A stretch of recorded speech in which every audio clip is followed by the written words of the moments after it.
Rostros breves como fotos.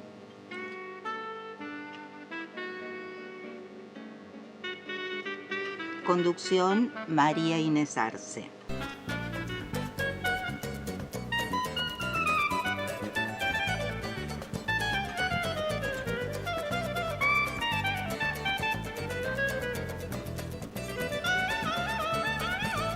Una mujer y un hombre llevados por la vida. Una mujer y un hombre cara a cara. Habitan en la noche, desbordan por sus manos. Se oyen subir libres en la sombra. Sus cabezas descansan en una bella infancia que ellos crearon juntos, plena de sol, de luz. Una mujer y un hombre atados por sus labios, llenan la noche lenta con toda su memoria. Una mujer y un hombre más bellos en el otro ocupan su lugar en la tierra. Estos versos pertenecen nada menos que a Juan Gelman. Juan Gelman es uno de los grandes poetas que tiene la Argentina, que tiene Hispanoamérica, que tiene el mundo tal vez. Bueno, y es nuestro, con una vida tan extraordinaria, ¿no? Con una primera parte siempre dedicada a la poesía, pero la segunda parte de su vida, digamos que ya la tragedia se incrustó en la poesía, ¿no? Era un muchacho de Villa Crespo, del barrio Villa Crespo en Buenos Aires, y fue el tercer hijo de un matrimonio de inmigrantes judíos ucranianos. Son pequeños datos, pero son datos que hacen a quién era este muchacho de Villa Crespo, que aprendió a leer a los 3 años y pasó su infancia andando en bicicleta, jugando al fútbol y leyendo. Desde niño fue simpatizante de Atlanta, el club de fútbol del barrio, y después en ese club le pondrían su nombre a la biblioteca, algo que consideró Juan Gelman el homenaje más grande de su vida. Bueno, escribió, como decíamos, poemas de amor y cuando tenía 8 años, y publicó el primero a los 11 en la revista Rojo y Negro.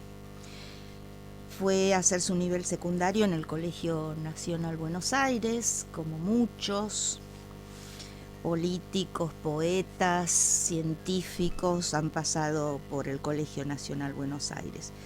Y a los 15 años ingresó en la FJC, que era la Federación Juvenil Comunista, y en 1948 comenzó a estudiar química en la Universidad de Buenos Aires, en Exactas, pero abandonó poco después para dedicarse ya de lleno a la poesía. Y él formó parte de la corriente llamada Nueva Poesía, que la podemos situar en el tiempo entre 1955, Revolución Libertadora lamentablemente, hasta 1967. En 1955 fue uno de los fundadores del grupo El Pan Duro. ¿Quiénes integraban el Pan Duro? Jóvenes militantes del comunismo que proponían una poesía comprometida y popular, y entonces actuaban en cooperativa para publicar y difundir sus trabajos. Y en 1956 el grupo decidió publicar su primer libro, el primer libro de Juan Gelman, que se llama Violín y otras cuestiones. Después, también influido por la Revolución Cubana, como la mayor parte de la juventud, o por lo menos una buena parte de la juventud, comenzó a adherir a la vida de lucha armada en Argentina y a disentir con la postura del Partido Comunista en ese momento, que era opuesta, de no lucha armada. Ahora, en el 63 fue encarcelado en la Argentina con otros escritores por pertenecer al Partido Comunista, justamente, ¿no? En el marco de aquel plan recesivo que se llamaba el Plan Conintes. Bueno, y esto provocó movimientos de solidaridad y publicaciones de sus poemas en protesta por su detención. Después de ser liberado, ahí abandonó el Partido Comunista y ya empezó como a acercarse, a vincularse a sectores del peronismo revolucionario. Y con otros jóvenes que también habían abandonado el PC en ese momento, como José Luis Mangieri, Juan Carlos Portantiero, formó el grupo Nueva Expresión y la editorial La Rosa Blindada, que difundió libros de izquierda rechazados por el comunismo ortodoxo. Así que Nueva Expresión y la editorial La Rosa Blindada. Pero también fue periodista. Él como periodista comenzó a trabajar en la revista Confirmado, fue jefe de redacción de la revista Panorama, secretario de redacción y director del suplemento cultural de La Opinión y secretario de redacción de la revista Crisis y jefe de redacción del diario Noticias. Bueno, a Noticias llegó en 1973 desde las FARC y según Hellman transcurrieron allí los mejores momentos de su vida en los medios. Bueno, tenemos que también decir que una parte importante de su vida fue la militancia en las organizaciones de la lucha armada o en las organizaciones guerrilleras, como les queramos llamar. Y en 1967 se integra a la recién formada Fuerzas Armadas Revolucionarias, las FARC, de orientación guevarista, y que combatía contra la dictadura militar, que era la Revolución Argentina en el 66, o sea, la de Onganía. Después FARC oficializó su fusión con Montoneros y él ahí sirvió como secretario de prensa de Montoneros para Europa, hasta su alejamiento en 1979. Bueno, luego tuvo que pasar al exilio pero ya antes, en la presidencia de Guido, que fue después de Frondizi, 1958 y más, estuvo encarcelado junto a un grupo de escritores que pertenecían al Partido Comunista. Y ese breve paso por la cárcel lo acercaron a grupos disidentes de la línea oficial para acercarse a un peronismo que estaba en ese momento perseguido y era ilegal. Bueno, después en el 1975 viajó a Roma con su compañera de ese momento, Lili Mazzaferro, para hacer relaciones públicas y denuncias de parte de Montoneros sobre la violación de derechos humanos en la Argentina durante el gobierno de Isabel Perón. Y en esa misión se encontraba él en Europa cuando fue el golpe de Estado del 24 de marzo del 76. Así que no pudo volver, salvo un breve regreso clandestino ese año. Permaneció exiliado en Roma, Madrid, también en Nicaragua, en Managua, en París, en Nueva York y en México. En Nueva York estuvo porque trabajó como traductor de la UNESCO, por lo tanto tuvo que estar en Nueva York. Y sus gestiones lograron el primer repudio a la dictadura publicado en 1976 en el diario Le Monde. Y ese repudio por varios jefes de gobierno de la oposición europea, por ejemplo Mitterrand y Olof Palme. Bueno, Olof Palme sabemos que estuvo que dio asilo a muchos argentinos exiliados por la dictadura. Bueno, todavía estamos en la época de lucha, digamos, del accionar en el movimiento peronista montonero que adhirió en 1977, aunque ya con disidencias en el 79 y lo abandonó por el verticalismo militarista, tal vez. Luego del 10 de diciembre, ya vuelta a la democracia, continuaron abiertas causas judiciales que había contra Juan Hellman, porque se investigaban homicidios y otros delitos imputados a las organizaciones armadas en las que él tenía ordenada su captura, entonces no regresó al país. Pero esto desató protestas de escritores de todo el mundo, en las que tenía presencia Gabriel García Márquez, Augusto Roa Bastos, Juan Carlos Onetti, Alberto Moravia, Mario Vargas Llosa, Eduardo Galeano, Octavio Paz. Bueno, es una lista muy larga. Y entonces, a comienzos del 88, la justicia dejó sin efecto la orden de captura y Hellman volvió en junio, luego de 13 años de ausencia, pero decidió no quedarse a vivir en la Argentina. Se iba a quedar en México y después de muchos años recuerdo que él dijo: quiero dejar mis huesos en México. Bueno, después viene la otra parte ya de la tragedia. En 1989 fue indultado por el presidente Carlos Menem junto a otros 64 exintegrantes de organizaciones armadas, pero junto a los militares acusados de violaciones a los derechos humanos. Entonces inmediatamente rechazó la medida y dijo: me están canjeando por los secuestradores de mis hijos y de otros miles de muchachos que ahora son mis hijos.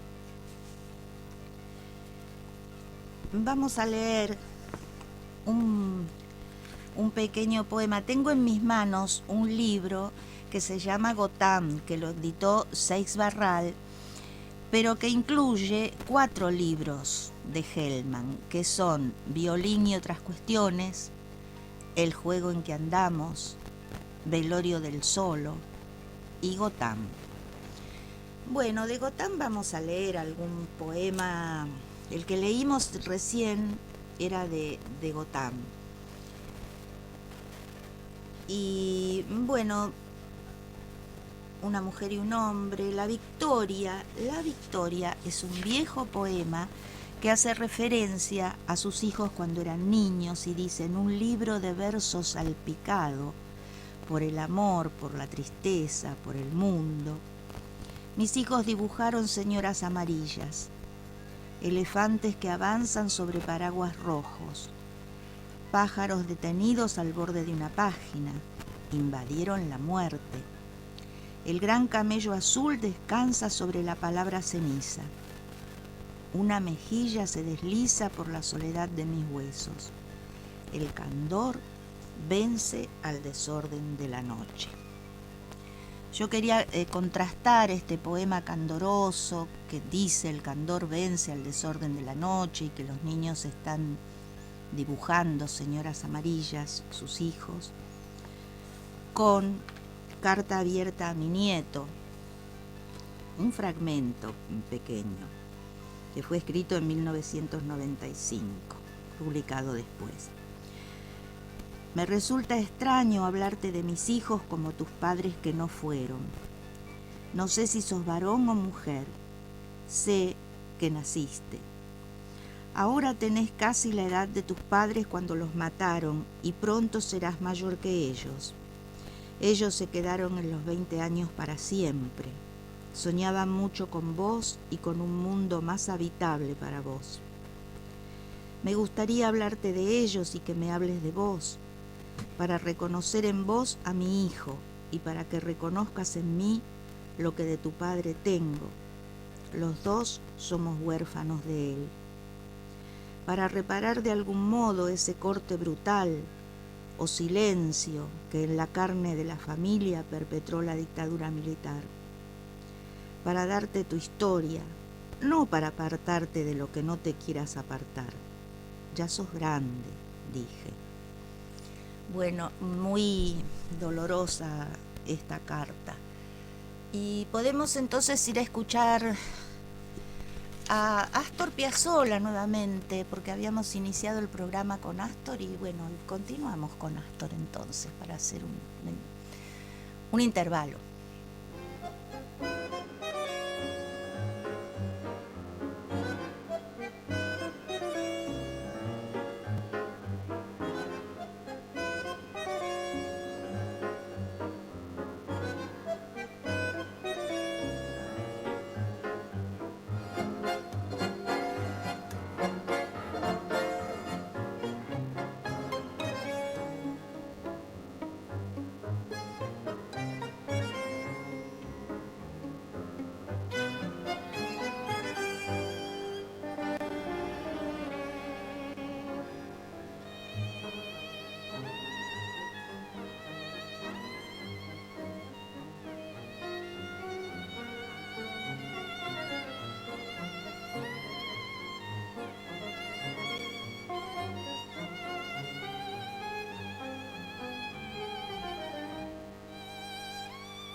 Rostros breves como fotos.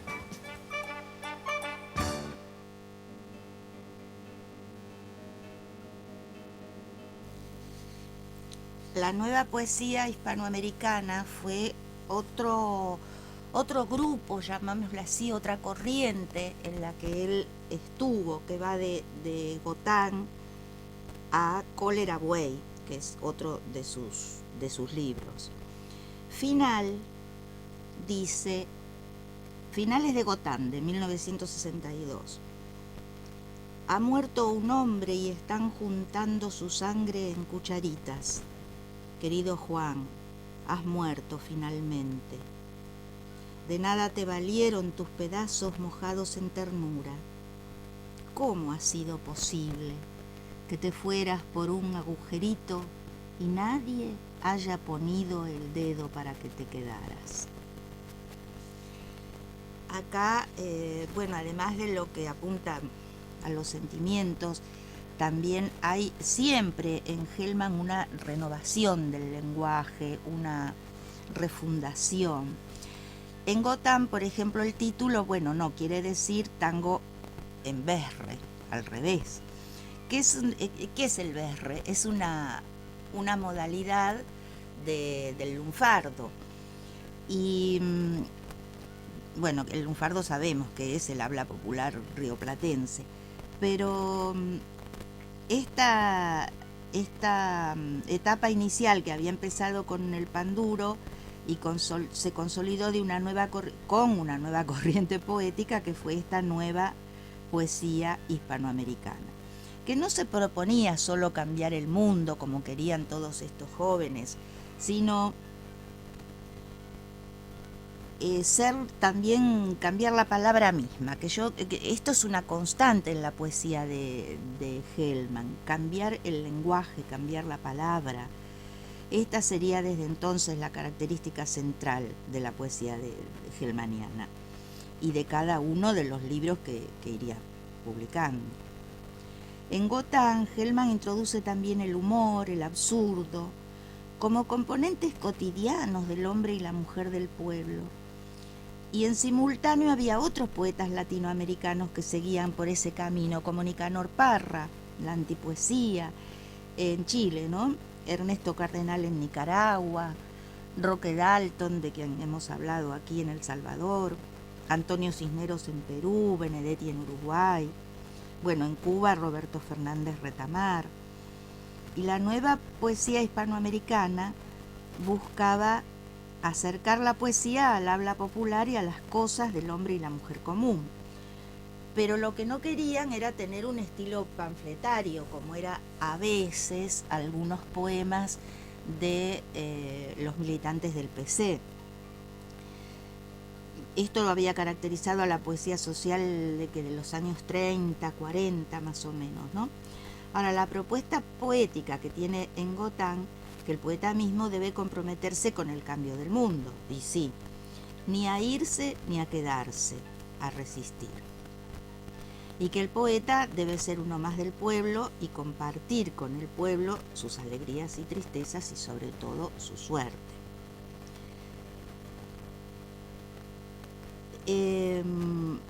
Acá hay como una disidencia o una oposición un poco con Neruda, que Neruda también estaba muy en esos momentos en la cúspide, pero él se opone a esta concepción de Neruda, que el poeta para Hellman no es el elegido de Neruda. Para Neruda el poeta sí es alguien elegido, sino para Hellman es otra persona común, uno más.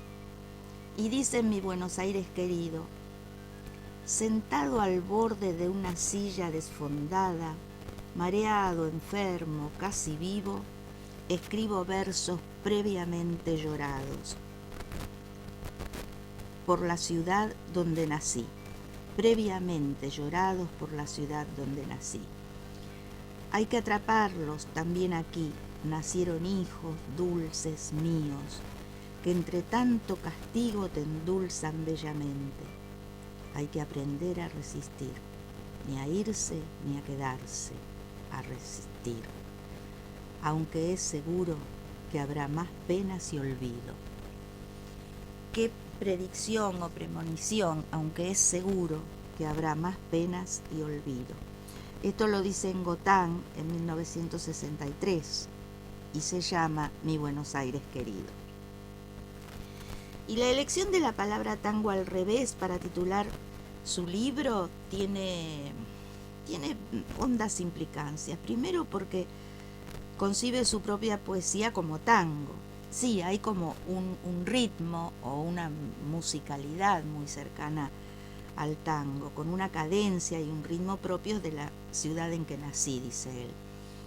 Pero también significó acercarse a la que por entonces era la música popular por excelencia. Gelman era un joven milonguero, dicen los que han escrito sobre él. En América Latina, con el fin de compartir códigos, pero jugando con los mismos, con humor e ironía, para evitar caer en lugares comunes, era que que compartían la música popular por excelencia con los otros poetas latinoamericanos. Y toma del tango la característica de reflexión existencial y, ¿por qué no, trágica? Por más que quien habla se opone a que todo el tango es trágico. Pero bueno, los poemas tangueros implican el hallazgo de un formato capaz de conducir su proyecto poético.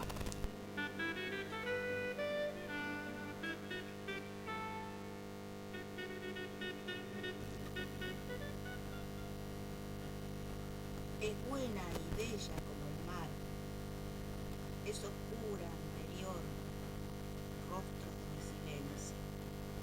Ella, inmensa, bajo el sol, en la noche crepita su profundo animal. Tierra sin descubrir, no tenés nombre todavía. Así es, pertenece a Cólera Buey. Es de los libros después de Gotán, de 1962 hasta 1968. Y Cólera Buey lo editó en Cuba, en Casa de las Américas. Es otra etapa ya de las tantas etapas en que su poesía ha transitado. Y veíamos en esta lectura casi fragmentada que no hay como una musicalidad que tenga tanto que ver con el tango como decíamos en las otras. Y a propósito del tango, Gelman dice que si para Borges el tango es una manera de caminar, para él el tango es una manera de conversar. Así que así es, decíamos, una poesía tal vez un poquito distinta, aunque decíamos que también que esta lectura fragmentada hace a eso, a poder ver una diferencia con los poemas de Gotán.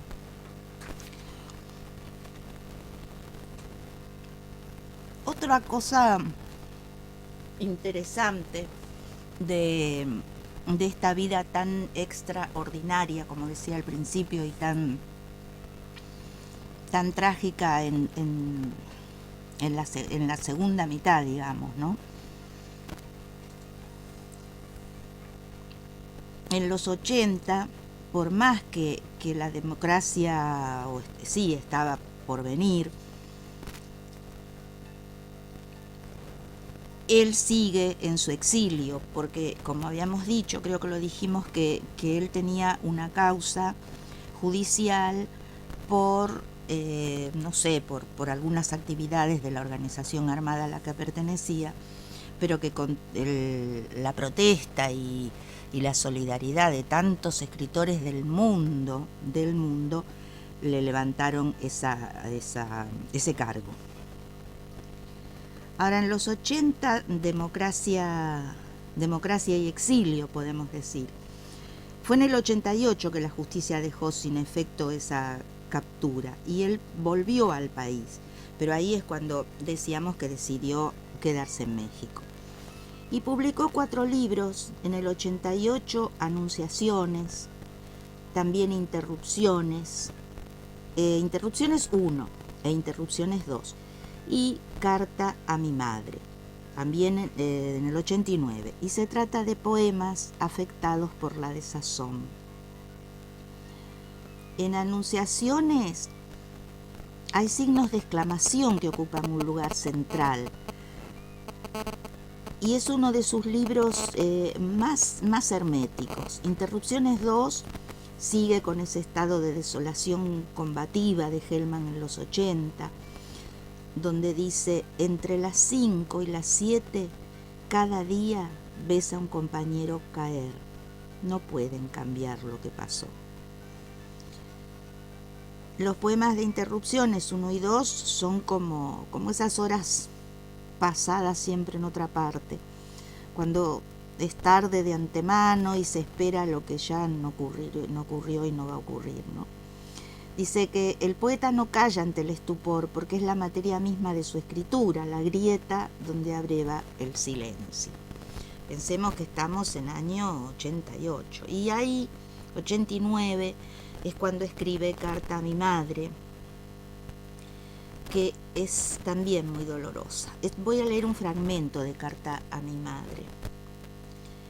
Vos que contuviste tu muerte tanto tiempo, ¿por qué no esperaste un poco más? ¿Temías por mi vida? ¿Me habrás de ese modo? Jamás crecí para tu ser. ¿Alguna parte de tu cuerpo siguió vivida de mi infancia? Por eso me expulsaste de morir como antes de vos. Por mi carta intuiste.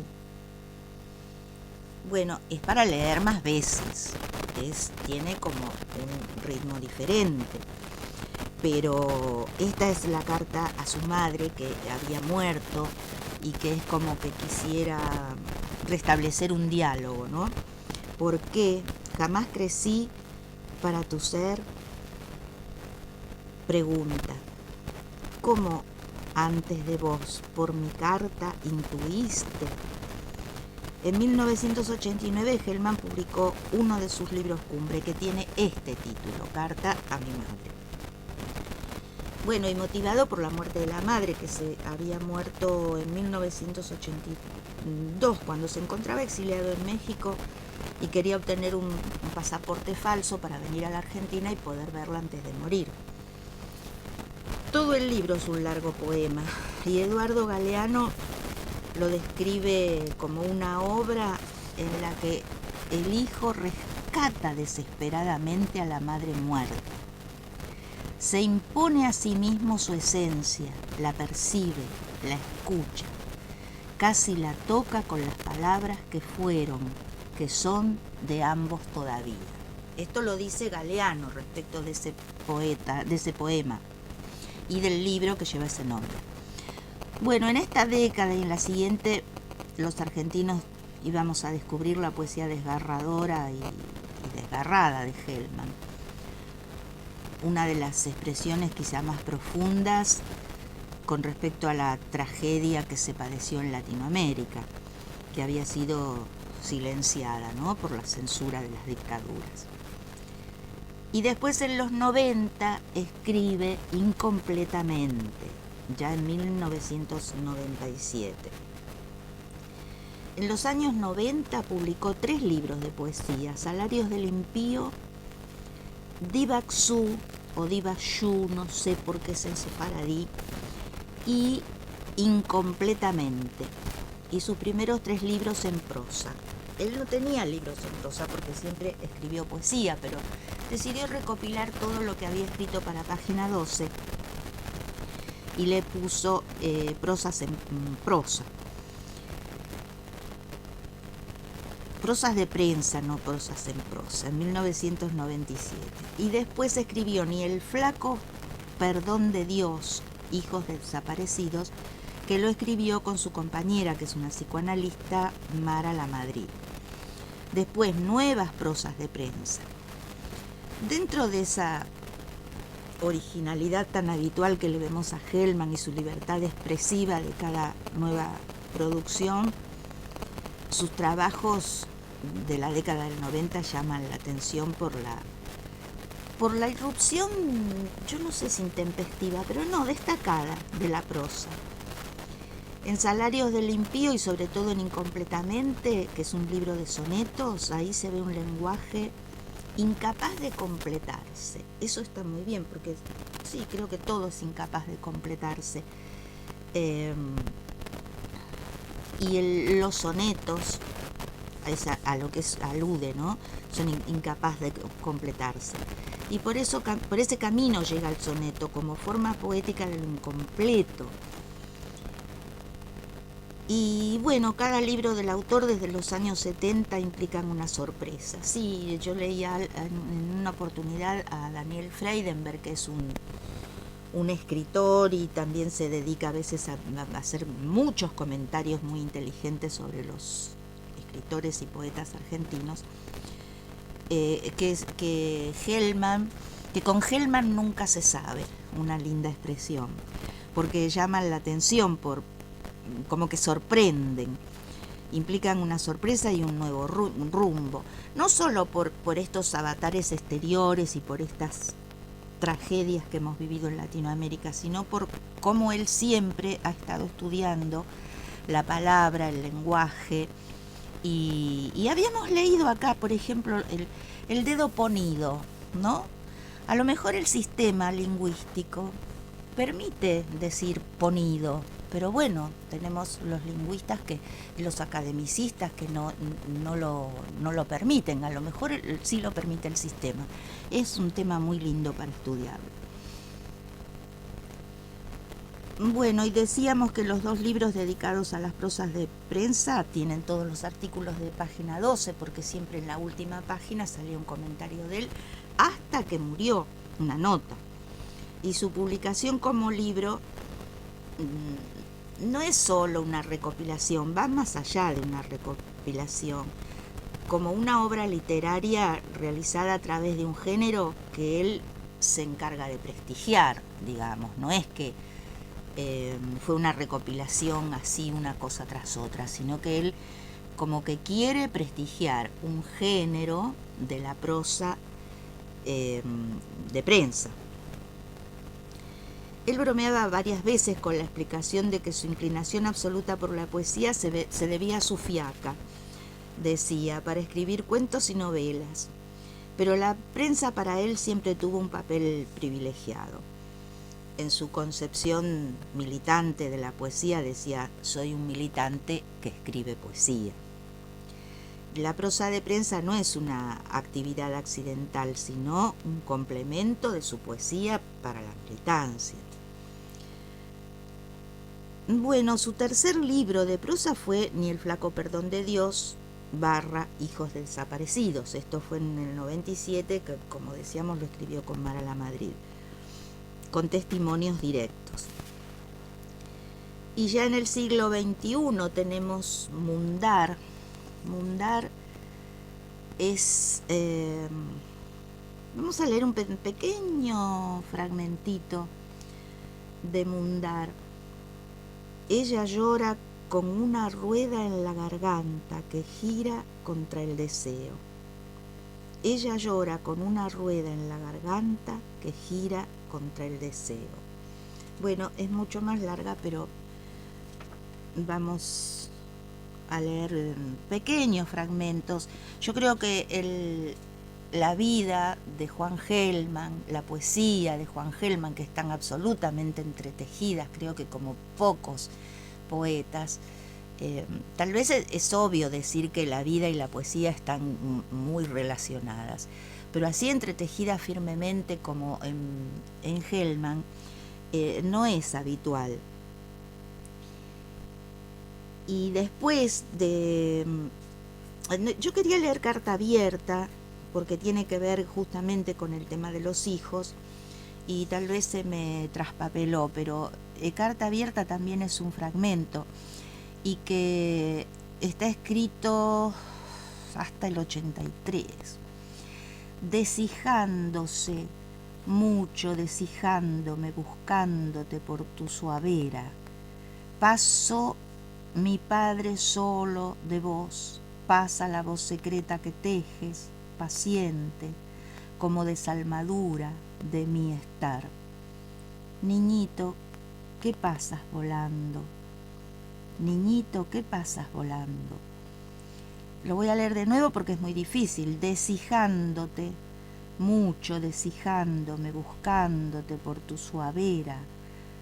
Paso mi Padre solo de vos, pasa la voz secreta que tejes, paciente, como desalmadura de mi estar.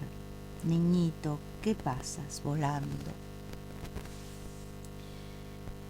Quería comentar también que él, como milonguero, como tanguero, había incorporado mucho quizás, no sé si tanto la cadencia como un sentir y un pensar de Homero Mansi, de quien hemos hablado acá mucho también, y que sería bueno escuchar un tema de Homero Mansi.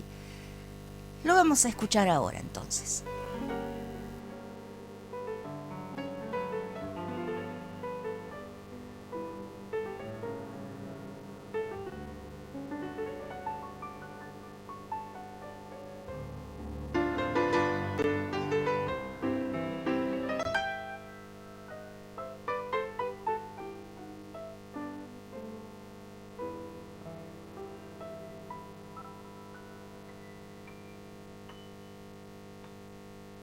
Las ruedas embarradas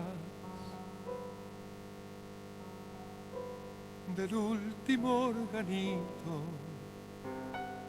vendrán desde la tarde buscando el arrabal con un caballo flaco, un rengo y un monito y un coro de muchachas vestidas de percal,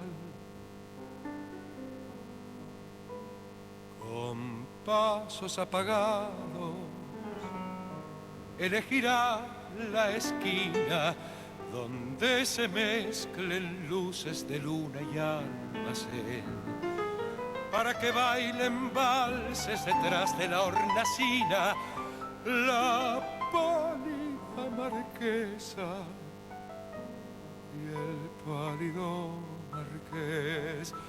El último organito irá de puerta en puerta hasta encontrar la casa de la vecina muerta, de la vecina aquella que se cansó de amar, y así molerá tangos para que llore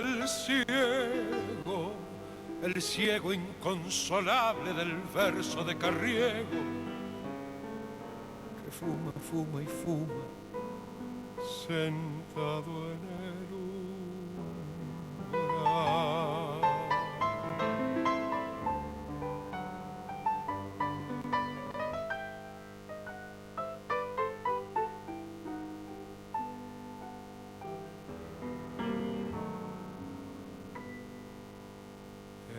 Tendrá una caja blanca, el último organito, y el asma del otoño sacudirá su sol y adornarán sus tablas cabezas de angelitos, y el eco de su piano será como un adiós. Saludarán su ausencia las novias encerradas, abriendo las persianas detrás de su canción. Y el último organito se perderá en la nada, y el alma del suburbio se quedará sin voz. El último organito irá de puerta en puerta hasta encontrar la casa de la vecina muerta, de la vecina aquella que se cansó de amar. Y así molerá tangos para que llore el ciego inconsolable, el verso de Carriego que fuma, fuma y fuma. Bueno, y quería también despedirme de Hellman, quizá con una pequeña entrevista que le hizo Vicente Muleiro. No voy a leer la entrevista, pero sí quería dejar como testimonio que a pesar de todas o de toda la tragedia que ha vivido a partir del secuestro de sus hijos, bueno, después el encuentro de su nieta, que eso es algo muy esperanzador, siguió pensando en el futuro. Un reportaje de Vicente de Muleiro cuando se presentó Mundar, ese texto, ese libro que había nombrado hace un ratito. Y Vicente Muleiro, como periodista, le dice: vamos al libro Mundar. Hay también expectativas esperanzadas, eso de, y el verso dice, rostros que empiezan de nuevo, o la boca abierta a vientos de nacer, entre otros, ¿no?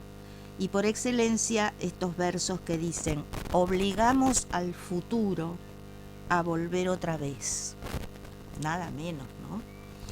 Y dice Juan Hellman, es ese futuro con el que soñamos muchas veces en otras épocas. Es un intento de dar existencia al futuro y por lo tanto también al presente. ¿Qué le voy a hacer? Soy un esperanzado sin remedio.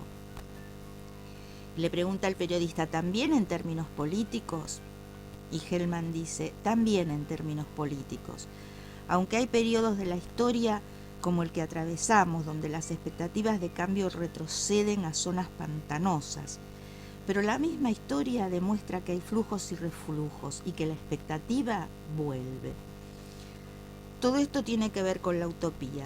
La utopía jamás se cumple, fracasa, pero deja una renovación y la idea imperiosa de retomarla. Pero yo no creo que vea ya otra etapa de renovación. Pero aunque no vea otra etapa de renovación, sí apuesta a darle existencia al futuro. Y creo que eso es lo maravilloso de Hellman, ¿no? Que la síntesis última es darle existencia al futuro. Esto fue Rostros breves como fotos.